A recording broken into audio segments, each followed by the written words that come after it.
আমাদের মেন্টর ছিল মানিক ভাইয়া। প্রথমে এমন একটা মেন্টর আমরা পেয়েছি। কেন ফেসবুকে কোনো সেটিং না বুঝে একদম জিরো থেকে কিভাবে আমি ফেসবুক মার্কেটিংটা শিখলাম সেটা আজকে আপনার সাথে শেয়ার করব।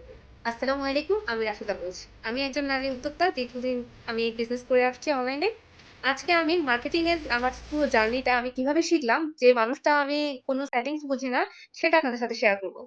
সত্যি বলতে ক্যাম্পেইন, ওয়েবসাইট, পিক্সেল কিভাবে সেট করতে হয় মানে এগুলোর অনেক কিছু আমি জানতাম না তো জানতাম না এবং কি আমি ওগুলোর নামই আমার মুখ দিয়ে আসতো না। এমন অবস্থা ছিল আমার।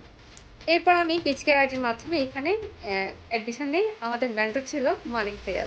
প্রথমে এমন একটা মেন্টর আমরা পেয়েছি। কেন বলছি? কারণ যে কেউ ভাইয়ার কাছে শিখতে আসবে, শিখতে বাধ্য। আমার ডিটেইলসটা আমি বলি। ক্লাসে ভাইয়া যেগুলো আমাদেরকে দেখিয়েছেন, আমাদেরকে করিয়েছেন সবকিছুই আমি বুঝতাম। যখন আমি প্র্যাকটিস করতে যাই, তখন আমি সব ভুলিয়ে ফেলছি যেন সবকিছু আমার মাথার উপর দিয়ে যাচ্ছে।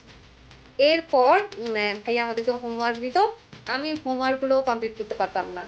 মজার বিষয় হলো অবাক করার মতো বিষয়, আমি এই ১ম একজন মেন্টর দেখলাম যিনি নিজে থেকে ইনবক্স করে আমাকে জিজ্ঞেস করে যে, "আমার কাজের আপডেট কি?" আমি তো হোমওয়ার্ক দিচ্ছি না। উনি সেটা লক্ষ্য করছে। আমার কাজের আপডেটটা কি উনি আমার কাছ থেকে কাজটা আদায় করেই ছাড়বে। তো এমন একটা মেন্টর পাওয়া আসলে অনেক ভাগ্যের ব্যাপার।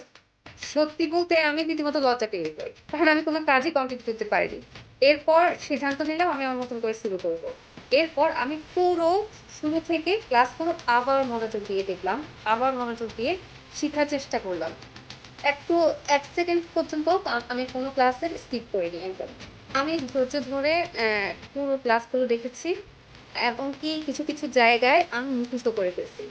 আর পুরো ক্লাসটা যদি মনোযোগ দিয়ে যে কেউ দেখে, ক্লাসটা করে, এমন কোনো অংশ নাই যেটা ভাইয়া ক্লাসে আমাদেরকে বুঝান নাই। যেটা আমাদের জানার বাইরে আছে। আমি মনে করি যতটুকু সম্ভব A to Z আমাদের প্রয়োজন তার চেয়ে বেশি কিছু ভাইয়া আমাদেরকে ক্লাস দিয়ে যায়। আলহামদুলিল্লাহ আমি স্যাটিসফাইড। প্রত্যেকটা উদ্যোক্তার জন্য বিজনেসের ক্ষেত্রে মার্কেটিংটা অনেক ইম্পোর্টেন্ট। তাই আমার কাছে মনে হয় যে মার্কেটিংটা সবার জেনে রাখা উচিত। সঠিক গাইডলাইন পেলে আমি পেরেছি, আপনিও পারবেন ইনশাআল্লাহ।